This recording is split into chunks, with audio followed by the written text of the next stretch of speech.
अब अशोक बागड़िया जी, ये इस पूरे मामले में सुप्रीम कोर्ट ने एक बड़ी दिलचस्प टिप्पणी की थी पिछले दिनों, और ये इसी कॉलेजियम सिस्टम के संदर्भ में थी, जहां पर उन्होंने कहा there is no other passage provided for the government when names are reiterated and the government has to appoint. It can not be that no appointment in case of names not palatable to it. Names not palatable to it, यानी अगर पिछले दिनों जैसे 19 नाम दिए गए थे और उसमें से 19 नाम 10 नाम माफ करेगा, जो नाम वापस हुए उसमें बहुत सारे ऐसे नाम थे जो सुप्रीम कोर्ट ने रिटरेट किए थे. तो दरअसल सुप्रीम कोर्ट के कहने का मतलब यह है कि सरकार उन्हीं जजों को अपॉइंट करना चाहती है जो जज उनके लिए पैलेटेबल है. Am I reading it right? झगड़ा पूरा इसी बात को लेकर है अशोक? देखिए, जहां तक सरकार की और जुडिशरी की रस्साकसी की बात है, ये कोई नई बात नहीं है, काफी दिनों से चल रही है. और ये शुरू हुआ था एनजेएसी कानून के लाने पारित होने पे, और जब इस पे बहस हुई सुप्रीम कोर्ट में, तब भारत सरकार की तरफ से बड़ा इसको डिफेंड किया गया. और अब जो हम देख रहे हैं, जो पब्लिक स्पेस में प्ले आउट हो रहा है, जो लॉ मिनिस्टर, जो वाइस प्रेसिडेंट, जो चेयरमैन है राज्यसभा के, वो भी इस कंट्रोवर्सी में कूद गए हैं और बेसिकली जो अपॉइंटमेंट सिस्टम है उस पे हमला कर रहे हैं.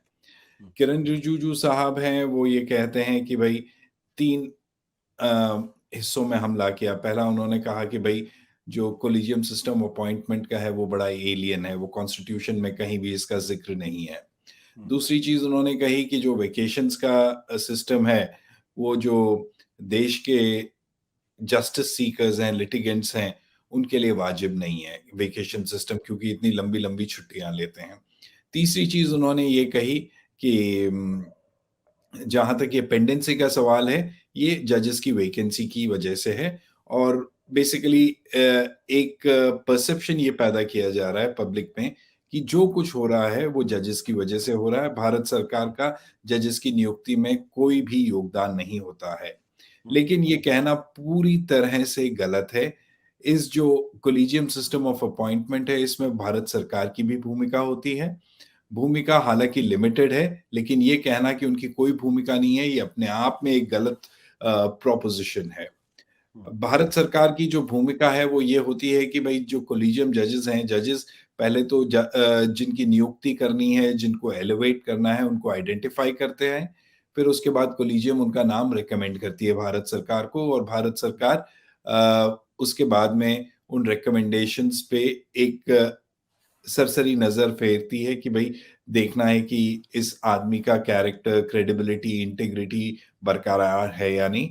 और उसको जब अप्रूव हो जाता है तो राष्ट्रपति जो भी हैं वो एक वारंट ऑफ अपॉइंटमेंट देके उनको नियुक्ति पक्की करते हैं.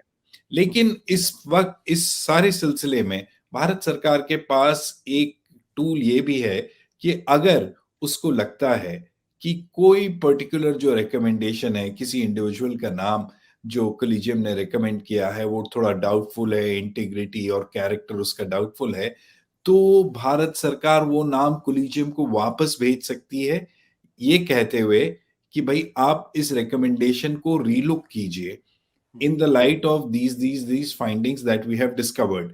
तो कोलिजियम अगर उस रिकमेंडेशन को दोबारा रीआइट्रेट करती है, तो उस परिस्थिति में भारत सरकार के हाथ बंध जाते हैं और उनको जो कोलिजियम का रिकमेंडेशन है उसको मानना पड़ता है. अब हो क्या रहा है, पिछले कुछ दिनों से हम देख रहे हैं कि जो कंसिस्टेंट अटैक है, जो बहुत रेगुलर सिलसिलेवार तरीके से हो रहा है, वो बेसिकली पूरे इंस्टीट्यूशन ऑफ जुडिशरी को डैमेज कर रहा है. क्या हो चुका है डैमेज या नहीं हुआ है, ये चीज अलग है, लेकिन जो हो रहा है वो एक इंस्टीट्यूशन को डैमेज कर रहे हैं. हमारे देश में डेमोक्रेसी है, और डेमोक्रेसी को एक सफल तरीके से चलने के लिए इंस्टीट्यूशंस की बड़ी अहम भूमिका होती है, और जुडिशरी सर्वोपरि है उन इंस्टीट्यूशंस में. The first institution which country needs to save its democracy.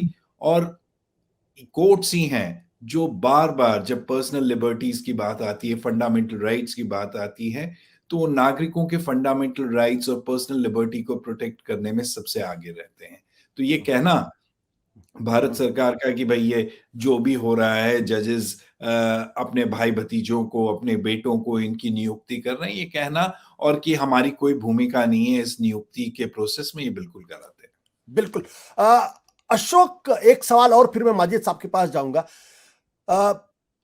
और ये सवाल मैं आपसे इसलिए पूछ रहा हूं क्योंकि आप सुप्रीम कोर्ट आपने कवर किया है। मैं ये सवाल किसी लॉयर वकील से नहीं पूछ सकता हूं। ये जो जस्टिस धनंजय की चीफ जस्टिस की नियुक्ति के बाद ये हमले बहुत ज्यादा हुए, क्योंकि एनजेएसी का जो कानून है वो तो 14 अगस्त 2014 को सुप्रीम कोर्ट ने उसको नल एंड वॉइड कर दिया था। और 8 साल के बाद अचानक आप एनजेएसी के सवाल को खड़ा करते, कोलिजियम सिस्टम के ऊपर हमले करते हो, सीवियर हमले करते हैं। और उस हमले में जो उपराष्ट्रपति महोदय तो यहां तक कहते हैं, giving instances of glaring instances of severe compromise of parliamentary sovereignty and disregard of the mandate of the people of which this house and the Lok Sabha are custodians. Is it a coincidence कि justice Dhananjaya जो है वो chief justice बनते हैं और सरकार की तरफ से हमला बढ़ जाता है? देखिए, जैसे हेगड़े साहब ने कहा कि if it happens once, it's happenstance. If it happens once, it's a coincidence. If it happens twice, there's something wrong. If it happens over and over again, then there's something very seriously wrong. तो अब जो ये मामले बढ़ रहे हैं हमलों के, ये हो सकता है कि सरकार की तरफ से एक सोची और समझी स्ट्रैटेजी के तहत हो रहा हो। इससे ये मैटर नहीं करता है कि चीफ जस्टिस ऑफ इंडिया कौन है, जस्टिस चंद्रचूड़ हो या कोई और होते हैं, तो भी ये हमले होते हैं। अब देखना ये है कि इन हमलों से ज्यादा इंपॉर्टेंट यहां पे मेरा ये पर्सनल ओपिनियन है कि जहां तक सरकार का और जुडिशरी का जो संबंध है, रिलेशनशिप है, वो हमेशा स्ट्रेन्ड रहना चाहिए। कोई मधुर संबंध अगर जिस दिन हो गए जुडिशरी और भारत सरकार के या राज्य सरकारों के, तो आप समझ लीजिए कि पूरी न्याय व्यवस्था खत्म हो जाएगी। तो जब तक जुडिशरी और सरकार का जो रिश्ता है उसमें थोड़ी कसावट, थोड़ी बिटरनेस, थोड़ी कड़वाहट बनी रहेगी, तभी ये सिस्टम चलेगा।